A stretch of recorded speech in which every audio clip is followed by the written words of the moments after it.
Are we live? We're live. What is up, guys? Yeah, God, I can't. It's been a while. What is up, guys? My name is Shed, and welcome back to a brand new live stream. We're gonna be watching the reveal for the new Destiny 2 season 11, or as it's been leaked, season 3 arrivals, I believe. And it's also what we believe is the tie-in with the fall expansion. So we're gonna be watching that today, getting some live reactions. Just the whole 9 yards. I'm a professional streamer, so I have the chat up, I have OBS open, and we're gonna watch this. There's no one here, and I'm just talking to a empty abyss. But it's fine. It is fine. Who needs people in a live stream? Let's be honest, guys. Audio value should be fine. I have OBS open, as I mentioned. Connection's fine on everything. Current bitrate they don't like, but everything else is good.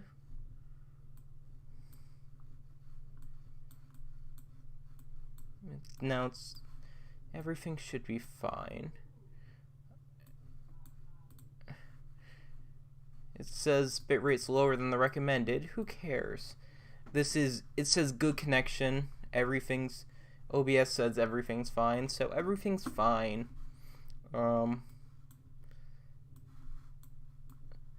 No music over the stream because I don't want to get copyrighted. Also, we're watching something, so that's a bit counterintuitive, if we're honest.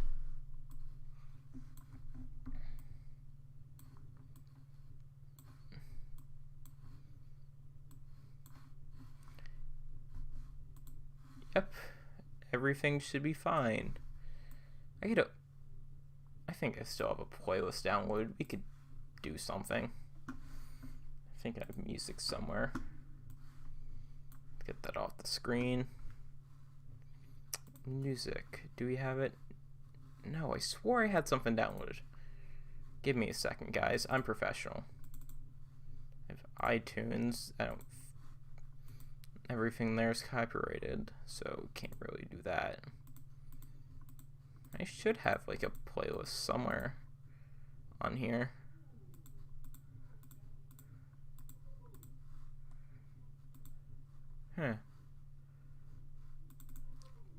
I swore I had something on here. Guess not. It might be another computer I had. I break computers a lot. It's a bad tendency.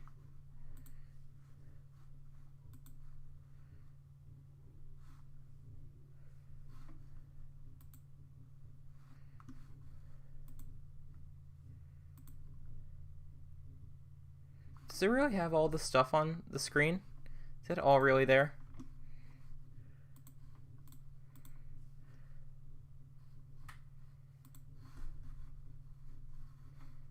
Let's get this.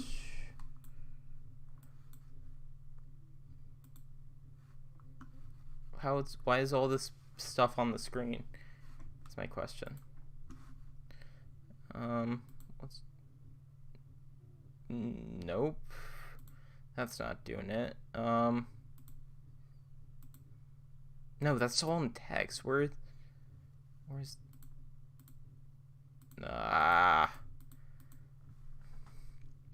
yeah, so we're doing webcam also, which is a new thing for me at least. We're doing pretty good on drop frames. Everything's fine. Bungie just it was this image. Yeah, it was this for a while, and now it's back to starting soon. Everything should be fine. But I do have a special surprise for let's take down the webcam, and then this is for when I'm gonna do something. Anything else but this. Yeah, that's for when nothing else is going on. I'm supposed to have something under my webcam.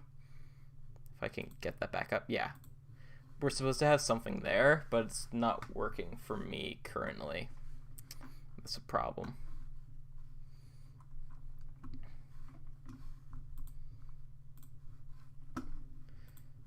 So if anyone's here, how's your day doing? doing? How's your day doing? Because that's something people say, right? Stream status is still good, so that's good. Let's see. Is there anybody else in here? Nope, no one concurrent viewer, but I'm pretty sure it's just me on that playback that it gives me. And lets me see everything that's happening there. Yep. Let's restore chat here. I don't need the two separate. Yep. Let's just put that right there. Oh. That's the one thing I don't like about OBS. It just has the entire screen up. I wish I could minimize it in a way, but I probably can. I just have it set up wrong. Oh, 2 people are watching. Probably me and me now because of, you know, being on my phone. There's nothing going on right now.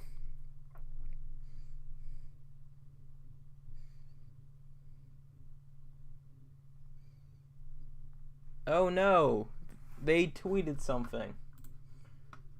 Let's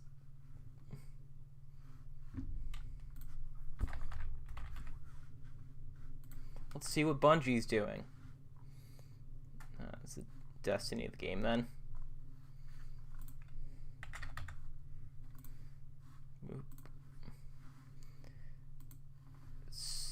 So this is what we get. This is what we get. Oh wait, my webcam's in the way. Webcam? Eyes up, Guardian. The future arrives now. It's just a blank page. Oh, it's the live stream on Twitch. Okay. Okay, that's nice. And turns out Dr. Lupo's doing their reel. I'm not a smart person. We're back on it. Let's move the webcam back up in the corner. Okay, guys, we're doing okay for being a short. I can't even speak. Shout out to everybody in my recommended next watches, like Jez. Jez is great. I have never watched Evade or Professor Broman.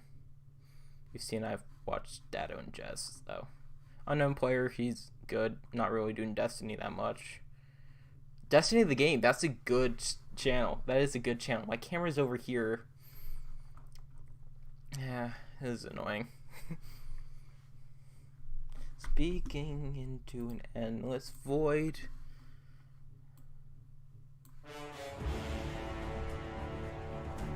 Okay, is this overpowering me? It seems like it might be overpowering me.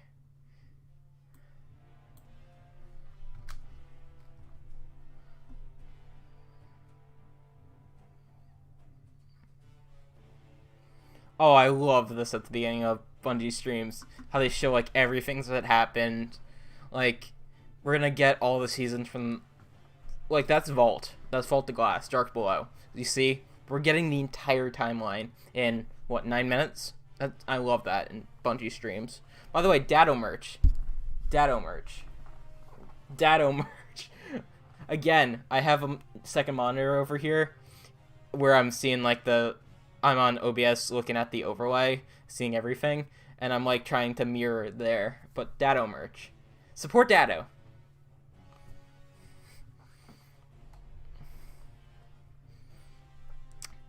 Let's go browse the Reddit.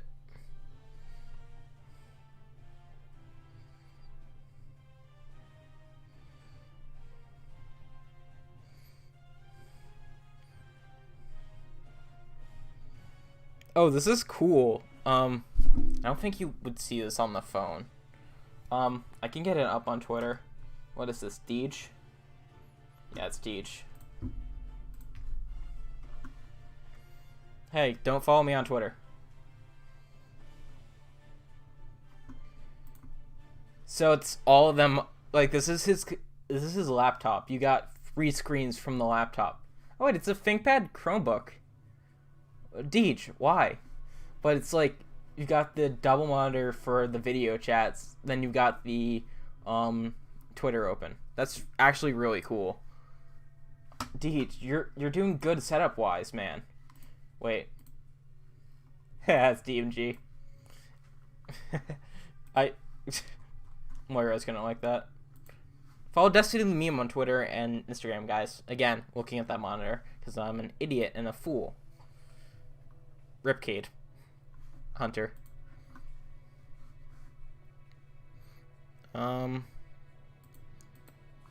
Let's move the welcome. Oop. Welcome to the stream. Let's move this under my webcam. Yeah. Let's move it there so it's not protruding. My favorite expansion, which is hated by everybody, Curse of Osiris. I love Curse of Osiris. If I'm honest with you guys, I'm a super casual player when it comes to Destiny. Curse was just so good. And I just got a notification on my phone. It's from my mother, guys. Don't you love parents?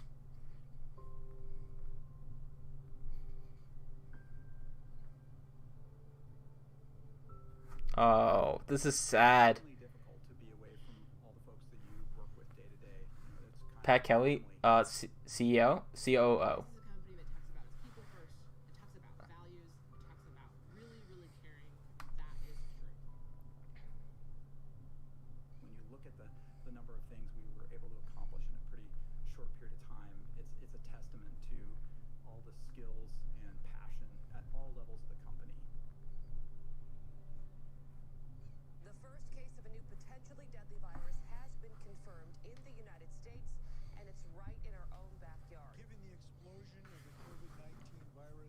I'm scratching my leg.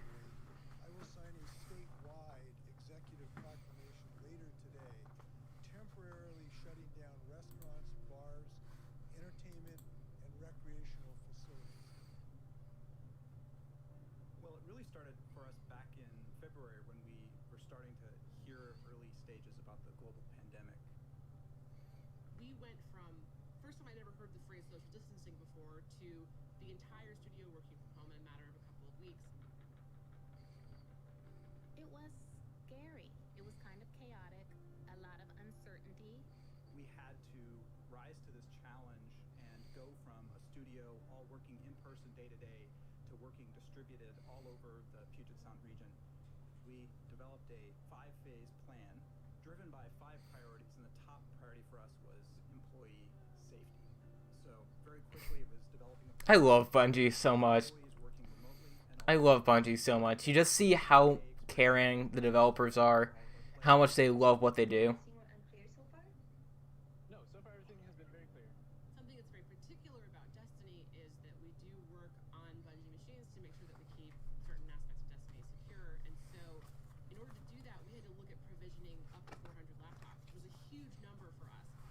We have artists, we have designers, we have writers, we have engineers, testers. There's so many different workflows. Spider. Oh my god.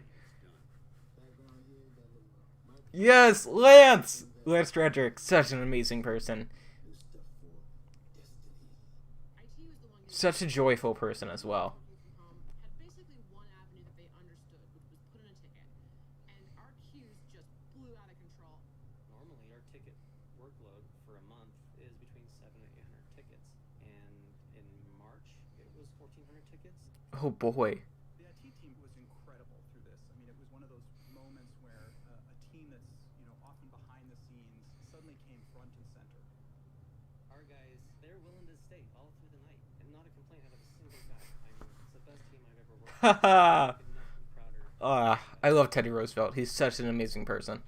As we started to get in a position where we were Not getting like political, where he's just such a genuine person. Also, the antitrust laws he put in place. I'm a history buff, if you don't know. The Bungie Foundation has been really... Also, he's the person who established the national park system, and he's a very big conservationist. ...be able to be taken care of in that time. So we asked ourselves, well, what can we do for kids in the area? So we actually partnered with Boys and Girls Club in the area to help provide food for kids who were no longer going to school. They are serving about 500 meals per day, and at this point, since the middle of March, that actually equates to about 30,000 meals that they provided for families in the Bellevue community. Bungie Foundation, thank you. Thank you, Bungie Foundation. It's incredible stuff, but able to use our infrastructure to support that. And then, of course, the huge effort with direct relief. We partnered with direct relief. I want to go get to water. find a way to support those I know how I could do this. probably some of the most hardest hit in this pandemic, which are our frontline healthcare workers. So we spun up a month-long fundraiser, and we set a goal of $700,000 to be raised in that period of I time. didn't get and to we've give already money reached to our it. goal, I which is wasn't up really for exciting. it. If I'm honest, I didn't give money. I did, however, One thing that's really become clear to purchase me is how much we're all driven by that mission of we create worlds that the, inspire friendship. And I think Pride it also bump. says something about how much everyone cares about each other here. The fact I didn't that drop they're it. willing It to was put gravity. money where their mouth Blame is gravity. To support the quality of life of the individuals that work for the studio. I just support I Bungie think and their Bungie is initiatives so much. amazing. I look at the Also, I support situation that people other who people love are in. Bungie. People are getting laid off, Data. can't pay their bills. Bungie's made this commitment to each one of Bungie's us. such a great company. I want to say thank you to the entire studio because I had the great privilege to be part of this awesome team and this awesome company, and I can't say enough about that. Oh, that's her The thing IT that background. I've learned the most Ooh, from that's this so is sick. Doing the right thing and prioritizing people's health and well-being. Aw, Has puppy. a ripple I like effect. dogs. I think that we'll see that in the game, and I think we'll see that in the community for years to come. Oh, triple player emo. I'm so out of Eververse and so done with stuff they've done with Eververse. I have no clue. If I'm honest, the last season I've been. Oh, we got this far. I did not realize we got this far. Trials! Woo! Trials! I didn't get one single piece of armor, weaponry, anything. Again, I've been burnt out this season. Hopefully. What? At 1 the new season starts?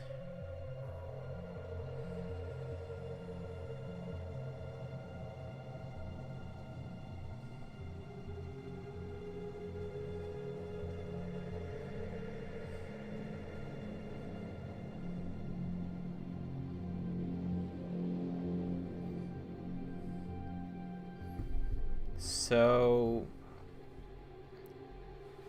my mother asked if I could do something, thinking she texted my brother. Don't you love that? By the way, guys, Destiny 2, Shadowkeep, now on Steam. Yeah, I love hearing Dado say that sometimes. Again, Dado, good person. Again, looking into the wrong monitor.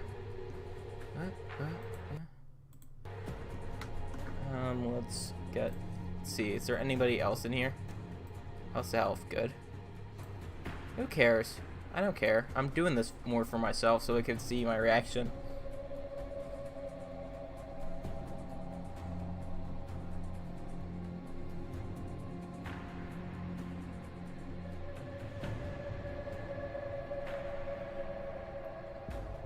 Maintenance has begun for Destiny 2, by the way. Servers are offline. Okay, reveal time. 8 minutes and 48 seconds. Oh. Bungie. I'm grabbing water.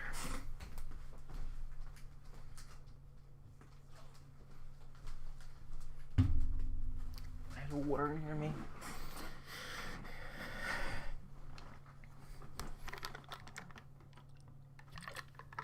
It's almost empty, but it's good enough for right now.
So guys, like, this is supposed to be a moment of silence. However, I'm gonna go fill up my water, and I'll be back in less than 3 minutes and 46 seconds.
Remember, be quiet.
Okay, guys, now that is over, Bungie Twitter account just changed some stuff, and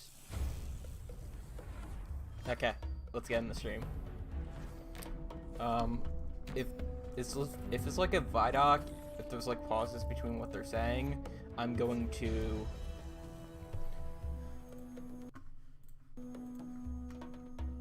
let's get this open.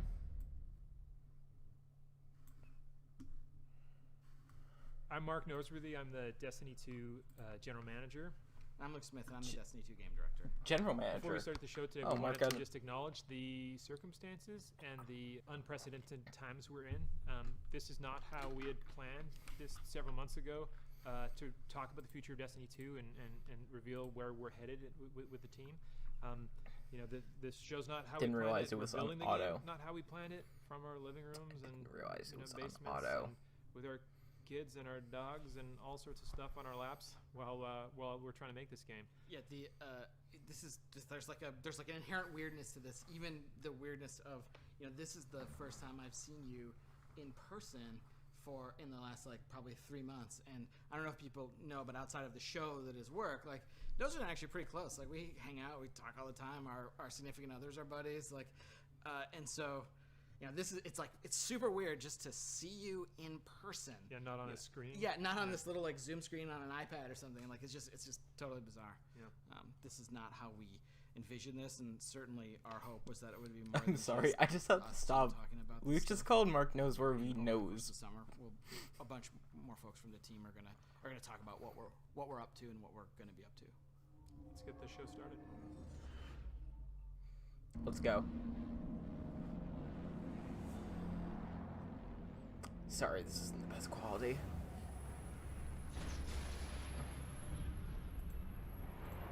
It's on 1080p, guys. I'm sorry.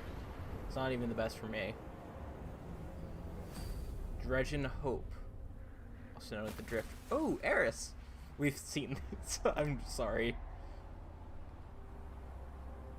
Expansion reveals and season reveals just get my hopes up and make me smile.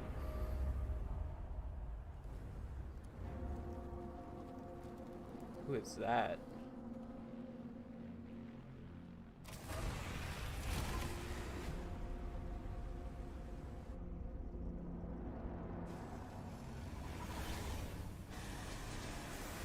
Who is that?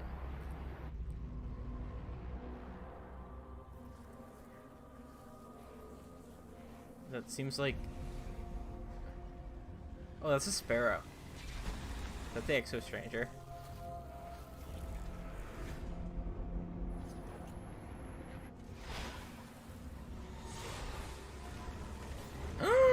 It is the Exo Stranger. I'm happy.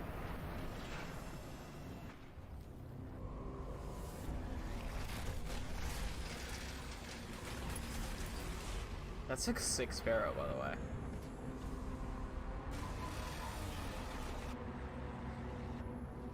This Shadowkeep music. Or like Darkness music.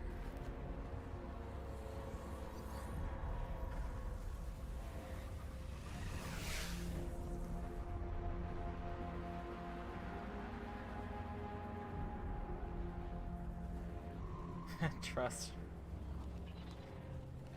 What is that? What in the world? This is what I brought you here to see.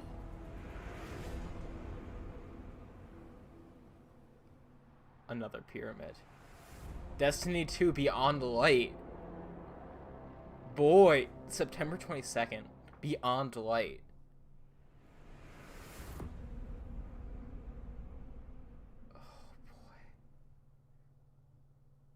So, Luke, is it finally time to explain?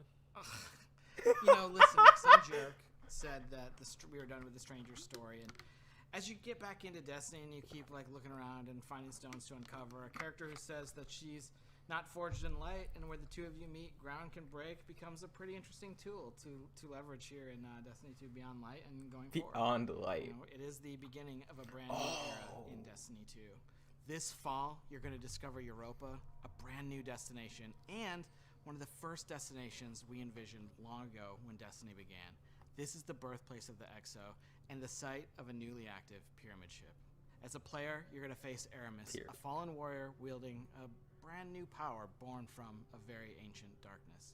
Like you, Aramis is a leader, but unlike you, she seeks revenge against the Traveler for scattering her people's once great houses to the cosmic winds. It's up to you to confront Aramis and her growing empire on the frozen battlegrounds of Europa. Aramis. And it's up to you to go beyond and discover Eris hidden beneath the surface in places lost to time, like the Deep Stone Crypt. Yes, there you go. That one I Lore heard Corner. Of. That one I heard of. Yeah, doing it. There's a lot more to Europa than you might imagine, and here's your first look at gameplay from Destiny 2 Beyond Light. Beyond Light. I like the name. It sounds great. Pre-alpha footage. Okay. Where I come from, the Darkness One. I have witnessed this firsthand. I refuse to let it happen again.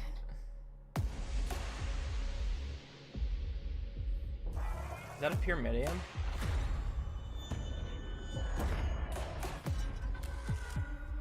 time the truth presented itself to you.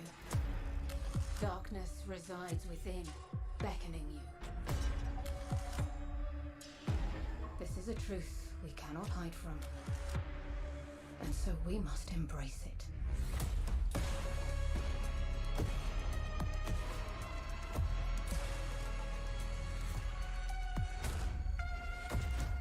Siva? Was that Siva? Siva. The line between light and dark is so very thin. Oh boy. Let's cross it together. Cross it.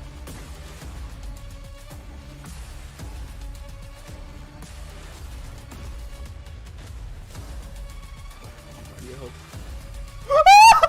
The darkness! Ooh, Yaxy Shaxy. I'm sorry, I was loud. I will give these guardians the destruction. Is that Aramis? She's like a fallen exo, it seems like. Pre-order now. Yeah, I'm definitely pre-ordering now, if I'm honest. I'm getting those. It's time to wield the darkness. We've been waiting. Destiny 2 Beyond Light ships to all currently supported platforms on September 22nd this year. And it kicks off a new era in Destiny where players will discover the true nature of the light and the dark. Not just walking the thin line between, but wielding the darkness itself as a weapon with stasis. And we did just get like a very brief look at that today, and you know, obviously we're going to end up showing more throughout the course of the summer. And the other thing is stasis, this new power, isn't just going to be Guardian supers and abilities. It's a brand new damage type. So that means it's going to ultimately sit alongside Solar, Arc, and Void as the first new element we've introduced to the game. The first new since element. The original Destiny release way back in 2014. This is a big deal. Like, it's a big deal to add this to the universe. New It element. changes everything. And it's a lot of boy. Today, yeah, you got a glimpse of this new power, and it's definitely the pursuit and acquisition and the player's ability to wield it is something that's going to be woven in through the narrative of the game. Like, the game is kind of a collision course between you and Aramis, and we're going to show you a bunch more about stasis later in the year. Because though we're excited about what we're delivering this fall, we did say that Destiny 2 Beyond Light was the beginning of a new era. What does that mean? Well, it means that we're thinking about Destiny beyond just any given year and thinking about it over time. And so we want to take a look into kind of the long future of Destiny. But when you want to look ahead, The long like we're about to future. do, it all starts back at the beginning.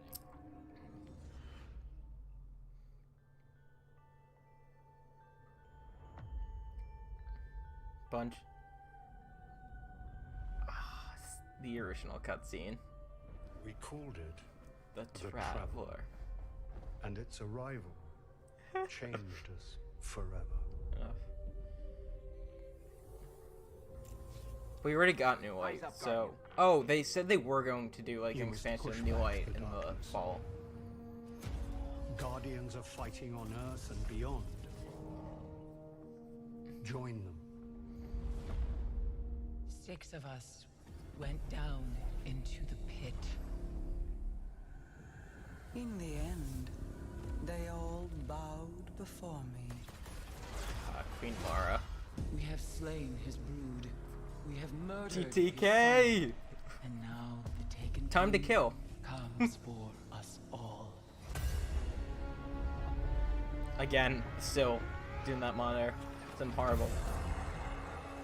Ripcade. Ripcade.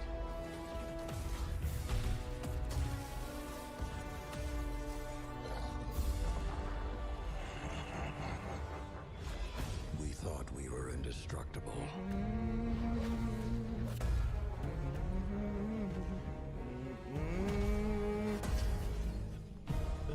Bum bum. Bum bum.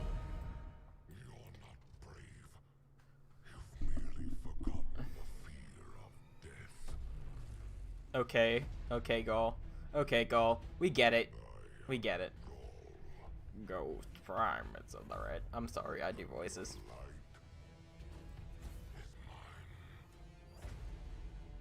Without the light, are we even guardians anymore? I always love that quote from Zavala. Rip Cade. Been there. Yeah, Cora, where were you? Where were you? Oh, I love Cade's last words. How's your sister? So, this is to be a reckoning. A reckoning of the 9. Yeah.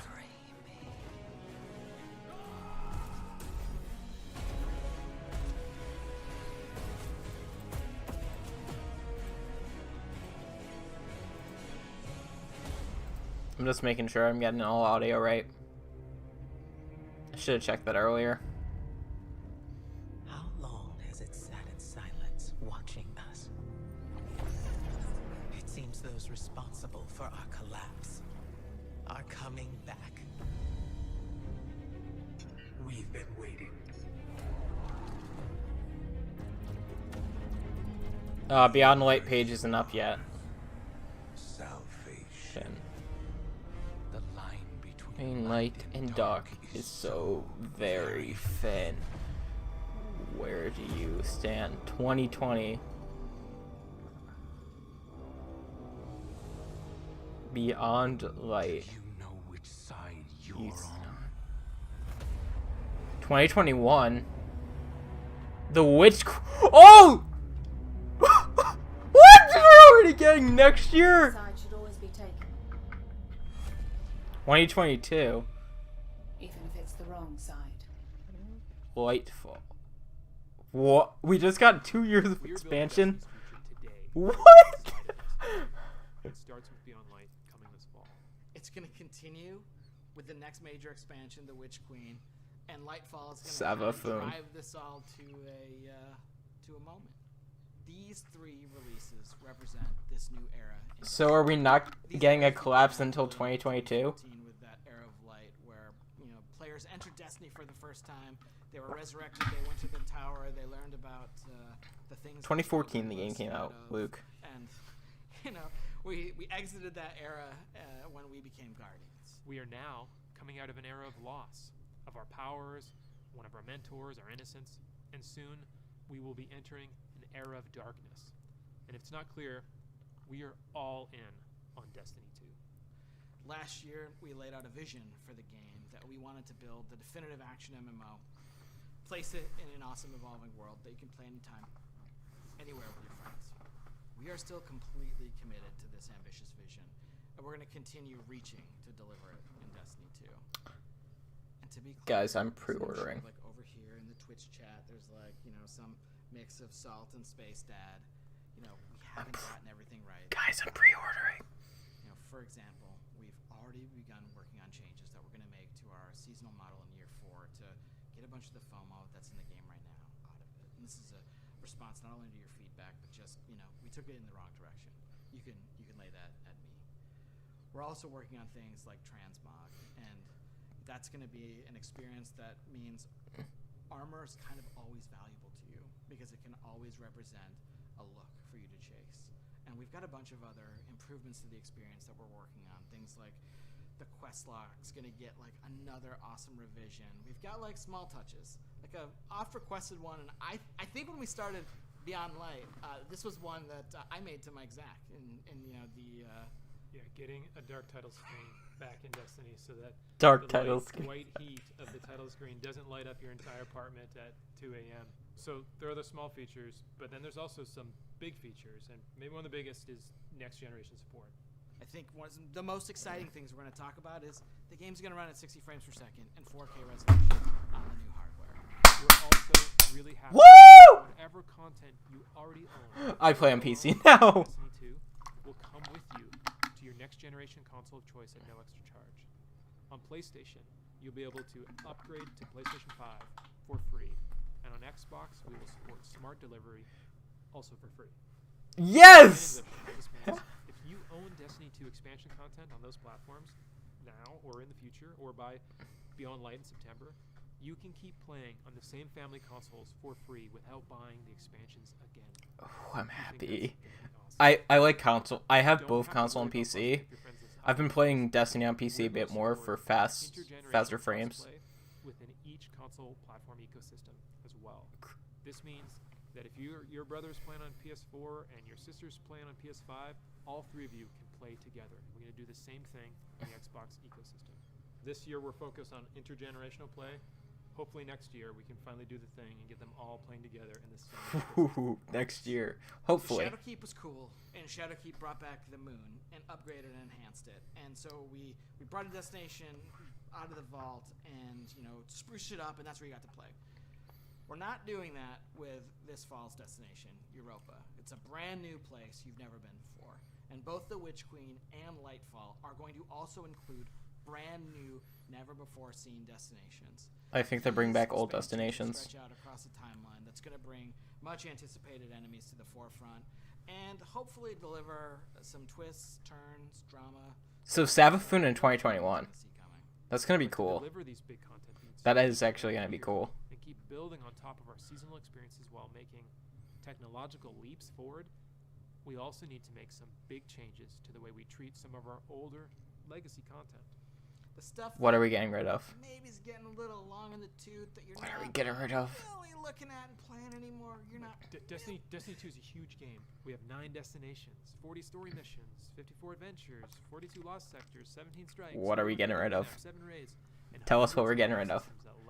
What raids? I could go on, and I probably screwed up one of those numbers. The fact is, the game is too large to efficiently update and maintain. We're on track to. What are we getting rid of? Just tell me. Alone, and our updates to the game are huge, and we're starting to reach the limits of our ability to patch. We don't want to start over from scratch and build a sequel. And in order to make a sequel, we would have to stop supporting Destiny 2. Like, it would effectively go dark. You know, we talk about a single evolving world, not multiple. I'm just saying, Bungie, just drop the Destiny 2. Just do like Destiny, the Destiny. Have that loss of continuity with our game system, something. And all the players together. Drop the 2. So instead, here's our plan. Each year, just as a new expansion comes out, we're going to cycle older, less actively played activity and destination content out of the live game and into what we're calling the Destiny Content Vault, the DCV. The DCV. Moving content into this vault is going to allow us to add support for D2 for years, including Beyond Light, the Witch Queen, and Lightfall. This vault is also going to allow us to take content from Destiny 1, do some work on it, get it ready to come back into the Destiny 2 ecosystem. So we're not just going to be Destiny 1 content. We're also going to be going into the classic vault and kind of bringing some stuff back, or unvaulting activity and destination content. I'm just saying. The greatest hits. Prison of Elders. Right? Like, what are the new tracks we can lay down? Prison of Elders. Like, pretty cool. Don't bring back raids. Please don't bring back raids. And what does that look like? Yeah, there's a lot of stuff. I don't want raids coming back. Raids to stay in their own area. Built over the, 6 years of making Destiny. If like Leviathan goes away, totally have missed out. Those raids, Later this year, Destiny 1's Cosmodrome is coming back this fall as a selectable destination. Its 3 strikes are also going to come back during Season 12 and Season 13. And part of the awesome thing here is a bunch of players haven't played Sepix. Sepix was the strike from the beta. Sepix perfected. 2014. It is the oldest, like the definitive like original strike that we felt like hit the right notes. Yeah, in Destiny 1, right? And we left all that behind when we made Destiny 2, and we're saying like, I'm happy. Well, let's not do that again, but let's also reach into the past and like bring it into the. I'm sorry, I lay on my hand. There's a lot of great content in our past, and maybe this year we'll see a classic raid come back. I think it'd be pretty amazing this year to see the Vault of Glass kind of unvaulted. No! Don't bring back raids! Champion Praetorians instead of just regular Praetorians. I'm sorry. Don't bring back raids. The modern context, still preserving the Wait. feel. Does that mean Mythoclast is coming back? Not only are we going to be bringing back Cosmodrome and adding Europa, but we're going to look at some of that content that's been in the game for a long time, that's been free, that isn't actively played, and that's when some of that is going to be vaulted. Well, after the show, we're going to have a much more in-depth article that you can read on our plans for vaulting content on Bungie.net and why we're taking this unprecedented approach and what it means for the game this year. Unvaulting the vault. We're also going to be doing a bunch of interviews to answer your big questions, and we will continue the conversation with coverage in our ongoing This Week at Bungie community conversations, as well as there will be a bunch of player support and DPS articles about this all summer long. You know, we've placed a bunch of bets on the Destiny Cosmic board, whether it's the Traveler waking up, whether it's the Stranger dissolving after telling you, there's so much more to explore out there. And so we're going to start to bring a bunch of these threads home. And here's a look at the beginning of those threads coming home to roost this summer, Season of Arrivals. Season of Arrival. Okay, season. Yep, Almighty, gone. The Almighty has been reduced to smoldering ash. And with allies like Rasputin, who can stop us?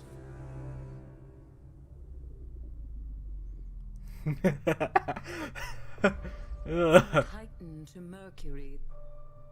Their shadow reaches. Is their message a warning? A trick? We can't know until we hear their words for ourselves. Wait, they're on planets? You bring weapons. Is that a new strike? We offer only truth. The darkness reached out, but something interferes. The witch sister of the taken king, Savathun. Wait, it's Saval's office! Wait, did that just say new dungeon? We are the final line that halts the second collapse.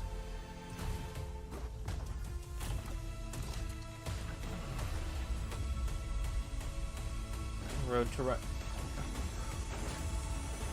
Prepare yourself, Guardian. This battle is not over. Season of Arrivals. I'm so confused. So that's the Season of Arrivals, and it starts any minute now at 10 a.m. Pacific. So today. So half an hour. We looked at Half an a hour. bunch of stuff. We talked about the Destiny content vault. We looked into the past to see kind of how we got to where we are. Is the Arrivals We looked a bit page of up? Far Future, Nope, not up. The Witch Queen and Lightfall. And we also talked about Beyond Light, which is the beginning of a new era in Destiny 2. New dungeon. If pre-ordering's kind of your thing, like the pre-orders are going to go live today. Like if you're interested, there's some New dungeon. And, Boy, where would the dungeon? Summary of Is it gonna just be in like the 9 area or like? If you're excited about the start of Beyond Light and where we're headed, well, the Season of Arrivals. I'm sort of happy about. Prelude. You know, it's really setting up that story, and so we encourage you to get in and play. There's one more thing I forgot. So.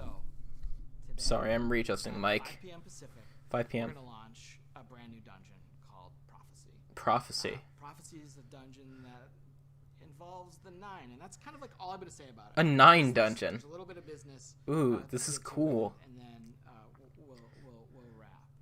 But This is cool and it's got a interesting. set of armor, free to chase. It's got classic armor. New armor? It's gonna be at a really high power level, which means it's like a solid day's work plus a little bit of skill to summit that mountain.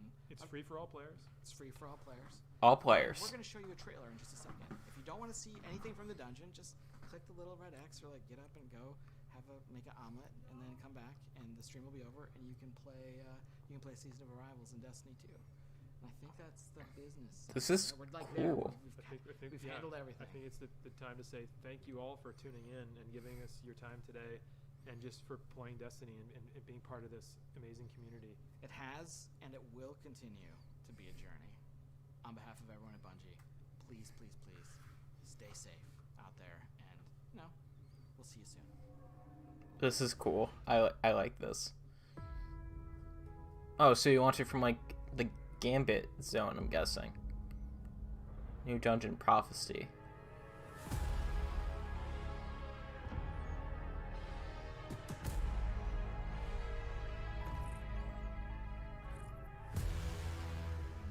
Oh, it's the Trials in the 9 air gear. Oh, that's sick. Okay, I'm fine with that. I'm 100% fine with that.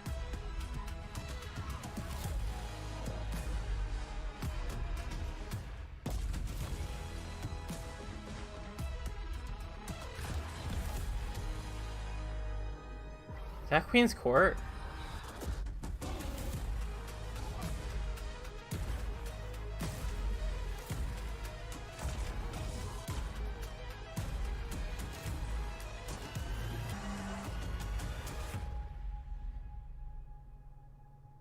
PM PDT.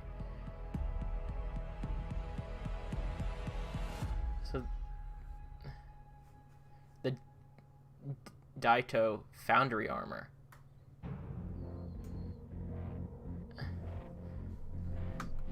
And I'm guessing you can get whatever it's called.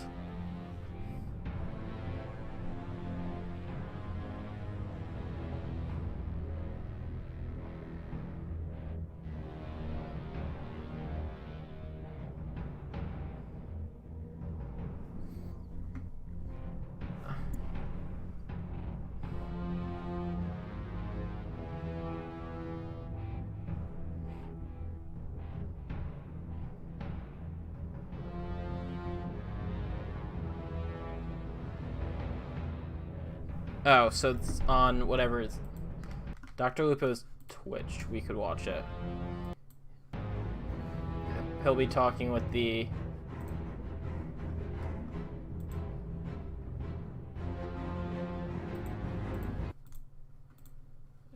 Twitch.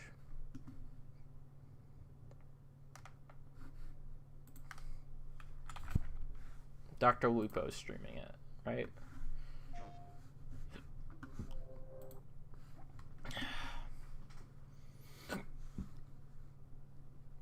I'm not getting copyrighted for PlayStation audio.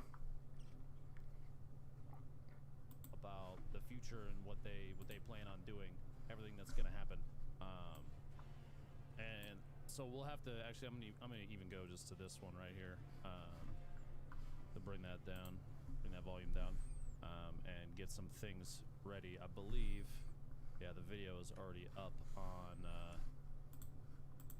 YouTube. So we'll be given a couple opportunities here in a little bit. I'll be hosted by the Bungie channel, and then we'll get into the meat and potatoes, so to say.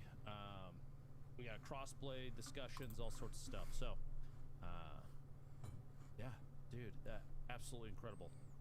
If you are on the Bungie channel, if you are jumping in to this channel, what are they hosting, Lupo?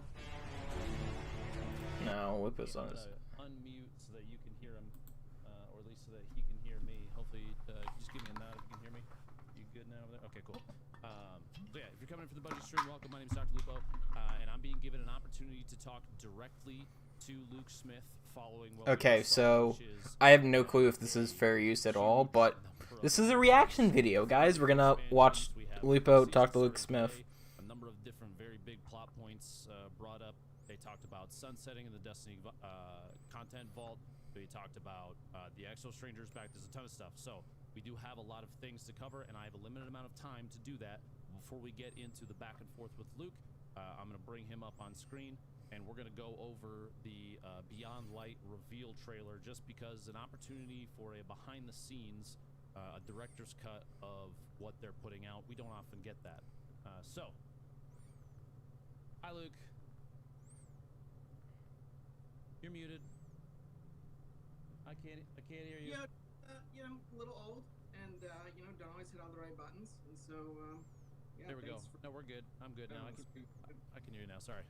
Okay, so I just had a coworker ask me if I'm watching the stream. Thank you very much for taking the opportunity to come talk, come hang out. That was a lot, friend. It was. I was talking to some folks before it. I actually haven't watched the full thing until today. I checked the intro kind of late last night, and I watched the trailer we're going to talk about a couple times just to make sure I had my ducks in a row. And then, sitting here, I don't know if you saw, because you had I'm pulling up Steam right now. During the initial 8 minutes of silence, man, I was just having a hard time. I'm pulling up Steam to see if the expansion is up there right now. To come out of that silent opening and get into promoting. Yeah, I'm checking to see if it's up the purchase. No, just Forsaken and Shadowkeep are right now.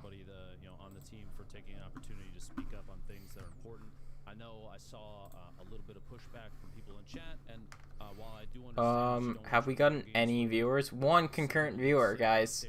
Oh boy. Twitter for over an hour and made it out on the other side okay. So 8 minutes honoring the life of a man that has begun one of the biggest movements we've seen in equality is absolutely huge, and can never be overstated. So seriously, thank you to you and everybody at Bungie for doing that.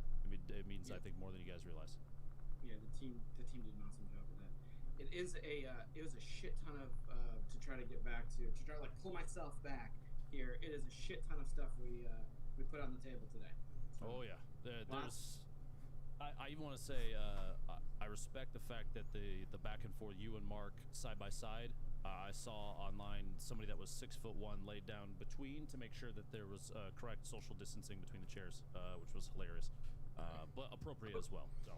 And it was, I mean, we didn't do that at Bungie. We ended up going to a studio. There were only like 5 people there. Everyone stayed really far apart. We had masks right up until we sat down and we put them in our pockets. And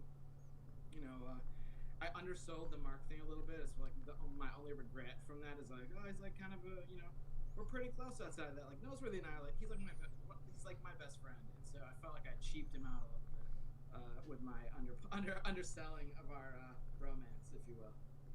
I'm sure he'll be okay. Now, before we get into Q&A, I have the Beyond Light reveal trailer up, and I wanted to take this opportunity to walk through it because you brought back the Exo Stranger. She's back, and there's a lot of interaction there. So again, texting with a coworker. I'm gonna hit play on this, and you talk me through. I won't have the volume all the way up on it, so. Yeah.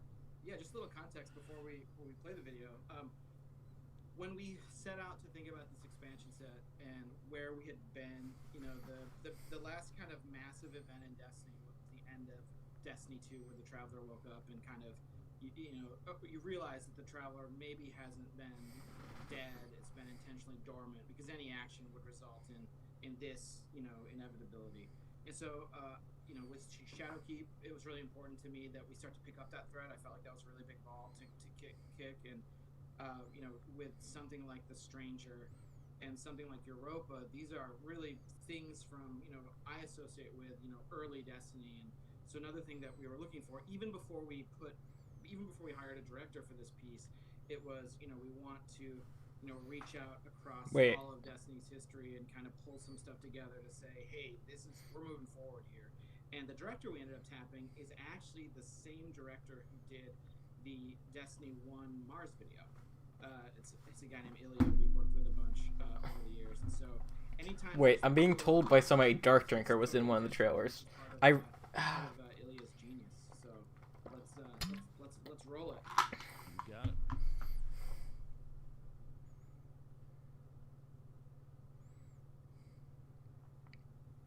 A lot of initial drama here. You can just let it run here. A lot of initial drama about getting the colors right in the pyramid ships because we didn't want them to be too threatening.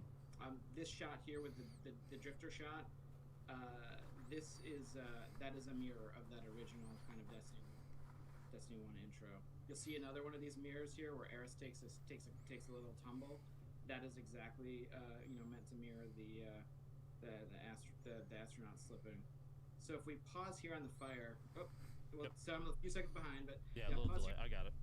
Yeah, we were really thinking about how to do the Stranger, because we didn't want the reveal to be totally immediate, but we also wanted it to be the kind of thing that the silhouette on a rifle would maybe tip the hand, and we entertained a bunch of different ideas here. There was one great idea from Ilya and his team, where she was in an interior, kind of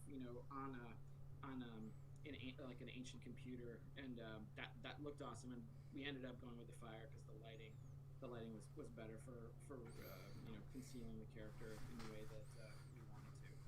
I think a lot of people saw the gun, and I know I speak for my chat for sure, and kind of went nuts almost instantly as soon as the thing was on screen. Everybody caught that very, very quickly. But yeah, this is the shot that was chosen for this is really solid. So then another thing we were thinking about was to when we can, we wanted to make things that we created for the trailer kind of available to players, and so I think we've taken some of these things and woven them into pre-order bonuses for the game for Beyond Light this fall, because we do all this work to model these things, and we think it's awesome when players can get their hands on it. So you're telling me, and for anybody that's misinterpreting that, a number of the things, the ships, the sparrows, that kind of stuff is going to be available as potential pre-order bonuses for Beyond Light and things following that? Yeah, I don't have it all stored totally in my brain, but I think, I mean, for sure, her weapon, and I believe the Sparrow is part of it too.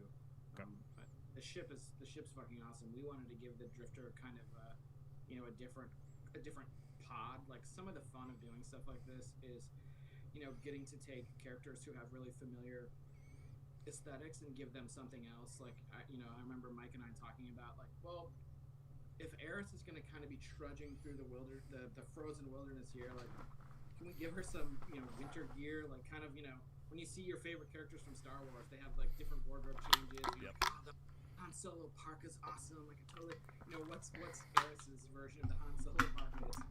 It's not like Han Solo parka. It's like an Eris parka.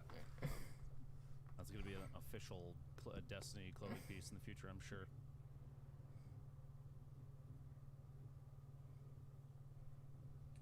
So let's see.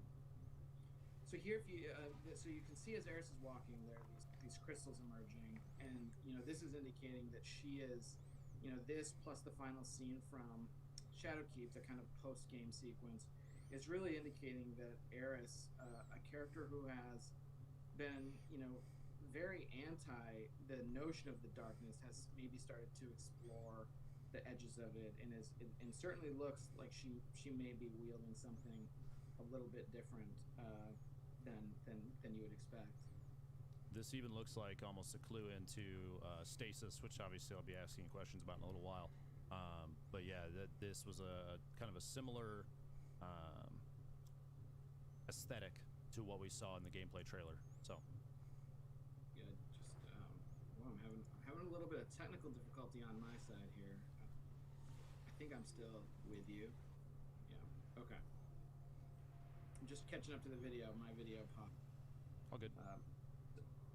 So now, yeah, the original cut for this piece was almost 5 minutes long, and a lot of it ended up being travel. And if you just give me a little pause here, because I want to talk about this just for a second, it ended up being a lot of travel time, which, Mike and Eric and I were talking about this notion of taking our time. Oh no, I'm reading the article. So the thing's getting vaulted, as you're saying, or getting removed from the game for the time being. At the start of D4 will be Mars, Io, Titan, and Leviathan. We had this long cut. And all their activities, of course. We had a shorter cut that was, I don't remember the exact time. And according to this, there will be a new way to earn the content. So, like, if you don't have Acreus or... Oh, wait. Oh, boy. Does that mean Taraba's leaving? Oh, God.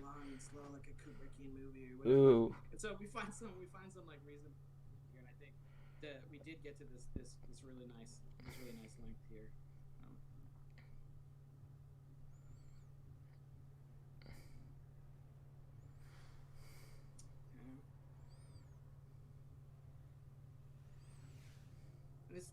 This is meant to show an uncomfortable meeting between three characters.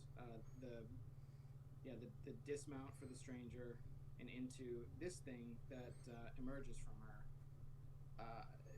That object, I know we're gonna have a lot of questions about, and I'm not gonna talk too specifically about them. But the stranger is not forged in light. The stranger does not have a ghost. So that's not a ghost. That is not a ghost. That is something different, and that's kind of where we're gonna leave that for now. But it is for sure not a ghost. Towards the very end, she has a line, and if I can go back and scrub directly to it, I'm gonna try. Oh my God. So about bringing them here to see the Dorito, one of the pyramid ships. Are we to assume that based on that back and forth, that Drifter, Eris Morn, and the Exo Stranger have a previous interaction history? I don't think it's assumed that there's a previous interaction history. I think when we were putting this piece together, we were thinking about who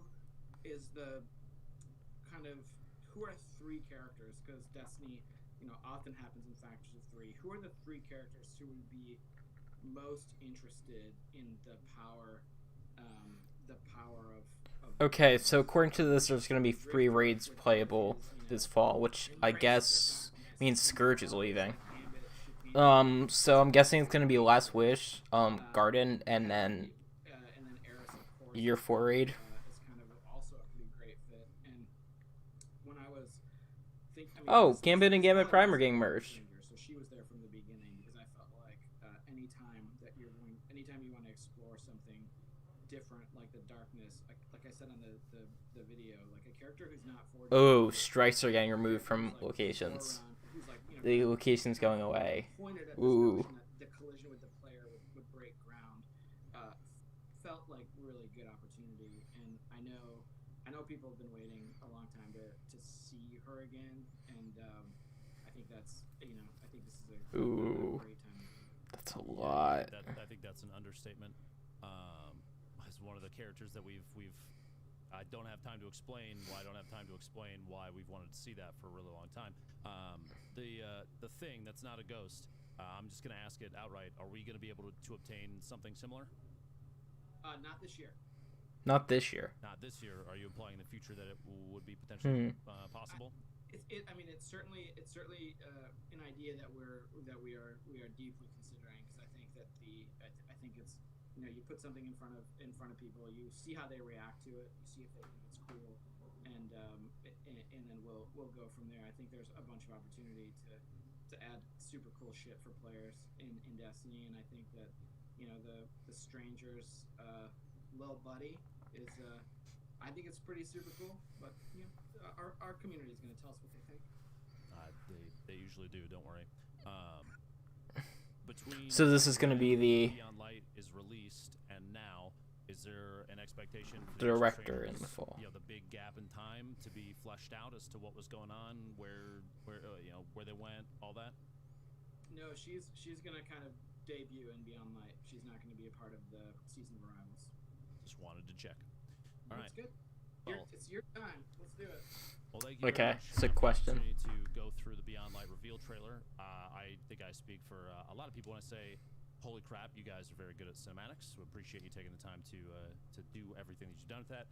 But it is time to get into the nitty-gritty. And as you told me before, and I want to make sure that people understand this, none of the questions that I'm going to ask you were pre-canned from Bungie. You didn't give me anything. I even told CJ, no thank you, I'm good, because I wanted to do the best that I could to represent the community in the position that y'all have offered up to me. So thank you very much. And I'm going to start out of the gate. I like this. I really do like Bluebow. In-game live events. We saw the destruction of the Almighty. That was a technical feat for Bungie. Is that better? Do in-game globally okay. synced live story events. Very, very cool. Many players, though, were frustrated by the duration of the event and the level of communication around when viewing said event would be essential. Will Bungie be doing more live in-game events going forward? And if so, in what ways are they going to be changed from our first experience with them? So I think that's an awesome and totally great question. The way I've been thinking about this event, which I think you said really well, is technically awesome. And once it kind of hit its stride, I think it's fucking cool too. But we had these Lego pieces, and I think the Lego pieces with things like what's the timing of an event? What's the way that players come into the world? How do they know when is the best time to be there? I think about this in terms of concerts, not Travis Scott, but like if you actually go to a concert or a comedy show or something, doors are at 7:30, but if you're there to see a comic, they probably don't go on time. And so I think that once you learn that, you're like, okay, that's fine.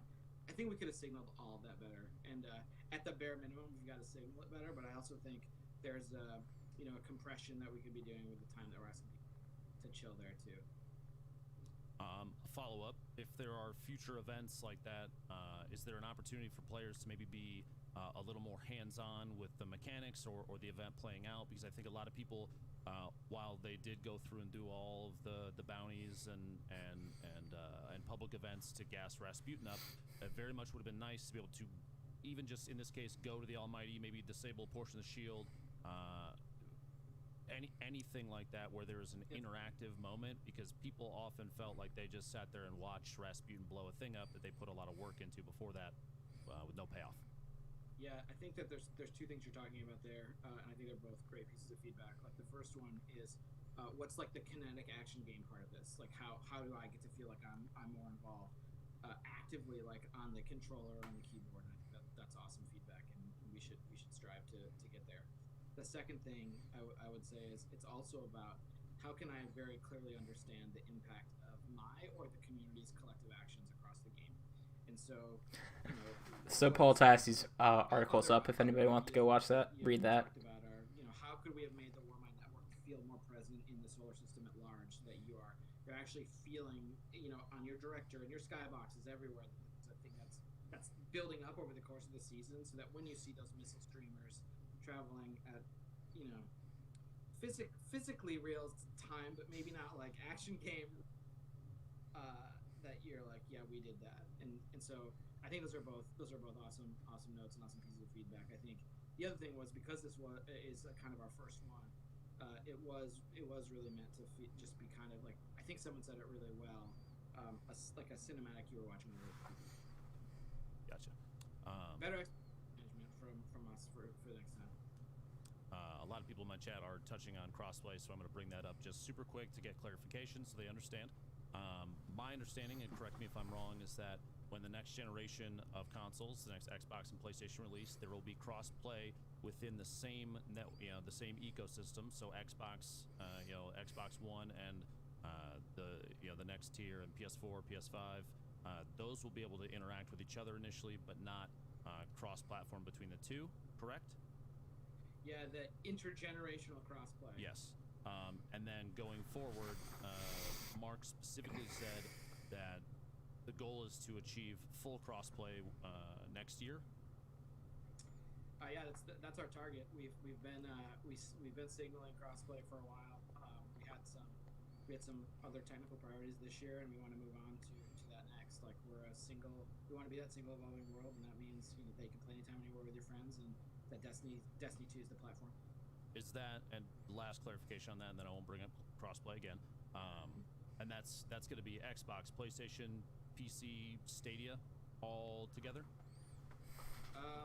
Yes. There you go, chat. Okay, I want to swing back. Talking about public events, bounties. Season of the Worthy on the PvE side felt like that was a majority of what we were asked to do. It became, for a lot of players, relatively monotonous. I mean, doing millions of these things, and that's the only thing you can do at the time to further the story is kind of frustrating. What is the plan going forward? Will seasonal content have a stronger variety of things to do? So we're getting the feedback as we keep going. So one of the things that I associate with sorry, I hit my mic. Season of the Worthy is an intentional decision that I made, which is we want to refuel aspiration in the game, and for that season, because we could only do, you know, one really big aspirational thing, we chose to do trials. And so PvE aspirational players were kind of, I think, left cold by the lack of something to care about at the top end. We've rectified that for season 11 with the dungeon that comes out today at 5, and so we're making sure that we have that. With respect to like the bounties and the amount of bounties players feel like they have to do, this is going to be a continued area of improvement for us. Like we have stuff that we are planning for year 4 that is going to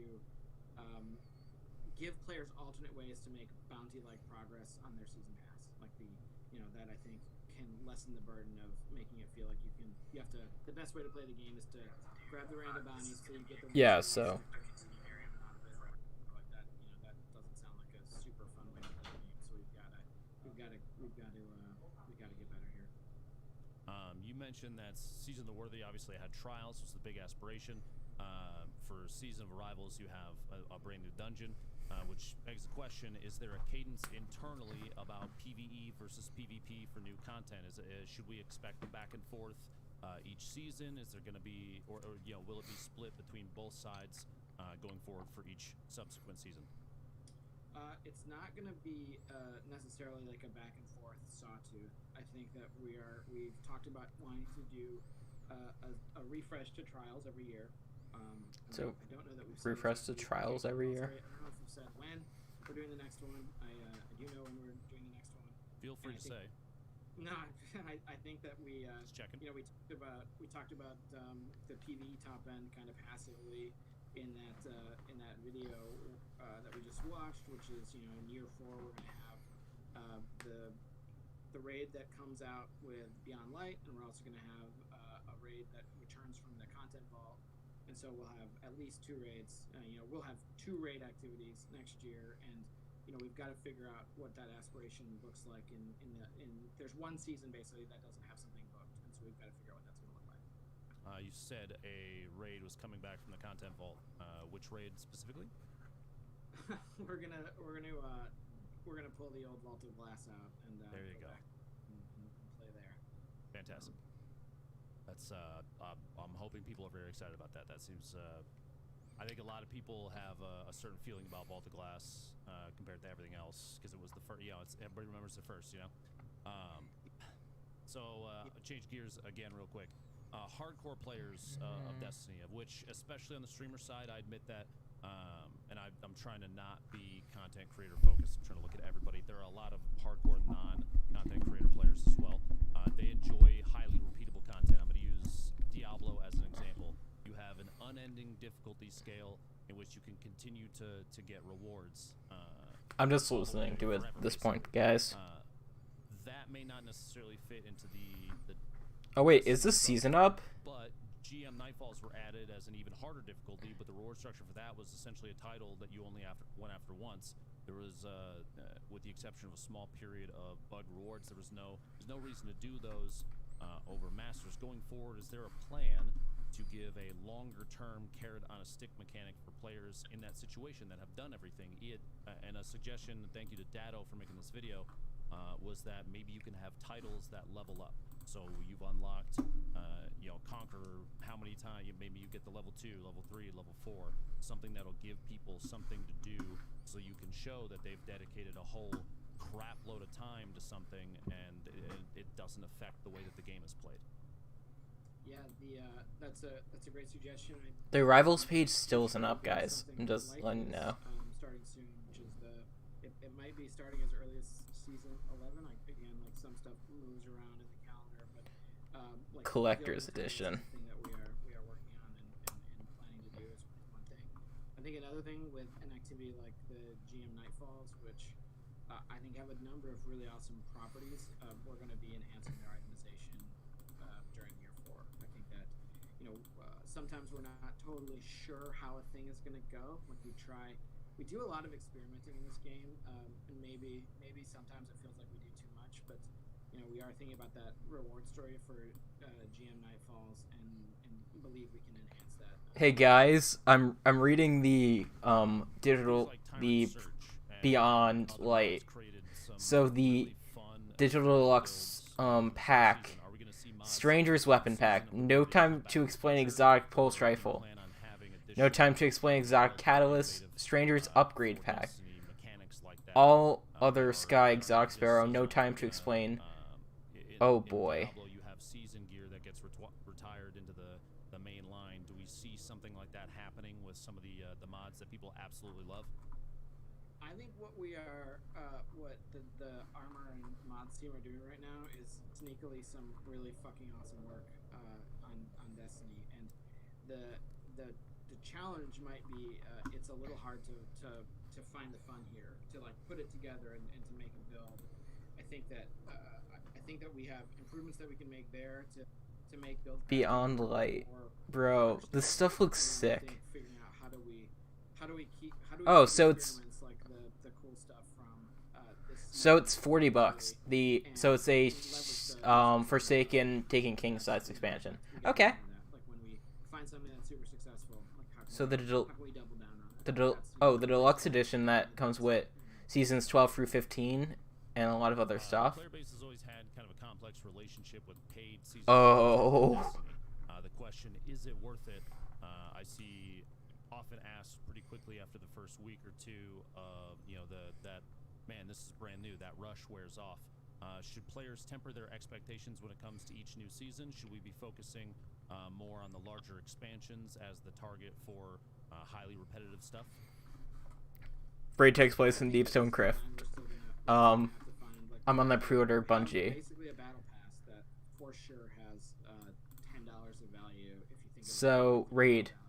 A new raid awaits below frozen tundra of Europa lies the dormant deep stone crypt. Unique rewards await those who can triumph in the enigmatic depths. Oh boy. Completely on me.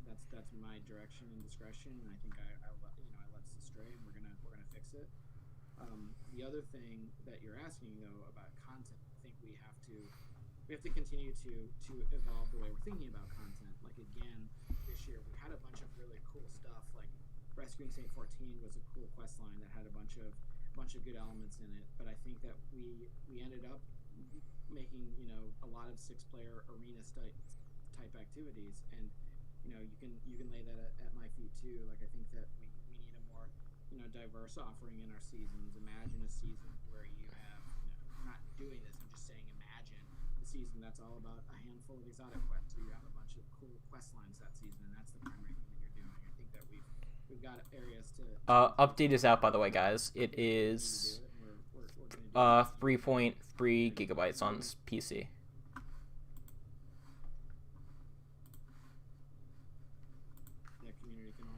Yeah, 3.3 gigabytes on Steam. The update is.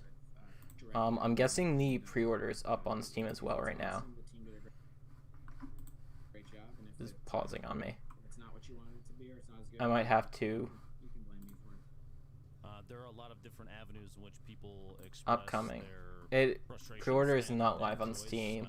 From Destiny, there's a team within Bungie that is responsible for monitoring all those things, right?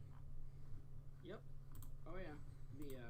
Our community team, and we have a bunch of surveying that's happening kind of I'll say passively, in that it's technology that's surveying reactions, seeing how people talk about the game, and so we're always looking at that stuff, and then our community team does an awesome job of showing us what's going on in the game, because it's not always the place you want to send your team to go out into the wilds to collect feedback. You want people. Oh, new emblem, guys. It's emblem of the. Let's open this. This is the new seasonal emblem for Season of the Rival.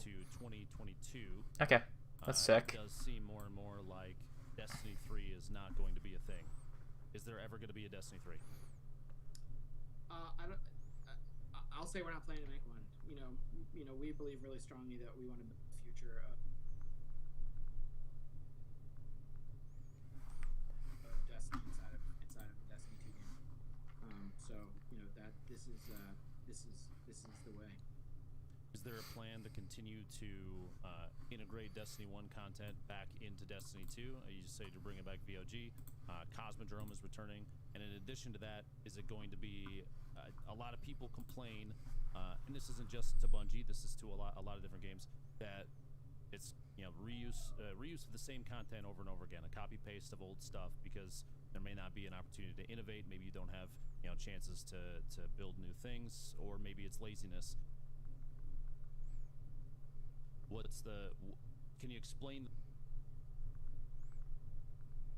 the thought process behind bringing that stuff in, and if we should expect the D1 content to, as a whole, return to D2? So I wouldn't expect the D1 content to return as a whole. We're not going to remake the Destiny 1. If only it was so simple as Control-C, Control-V. We're not going to remake Destiny 1's campaign in Destiny 2. We will probably never do that. But when I think about the content that we've built to date, I do think there's a bunch of really awesome stuff that is, has been lost in the dark corners of time as we've moved on.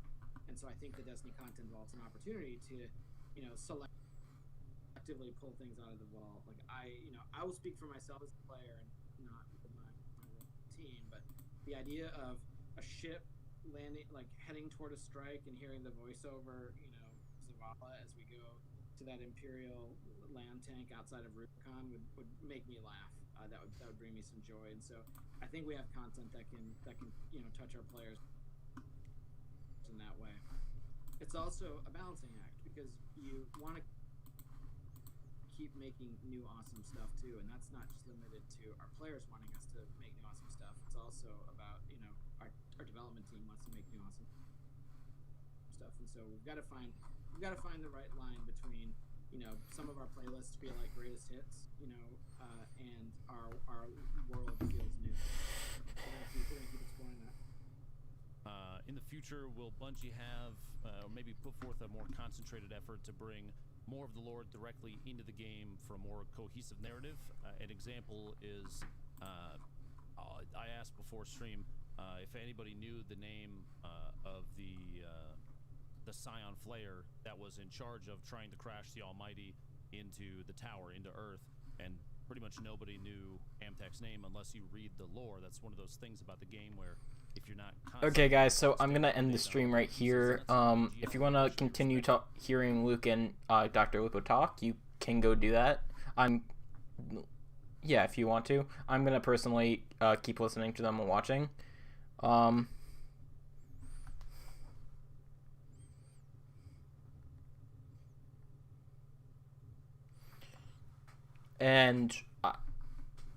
And if you want, subscribe to Dr. Lupo or follow him if you can't subscribe because you need money to subscribe.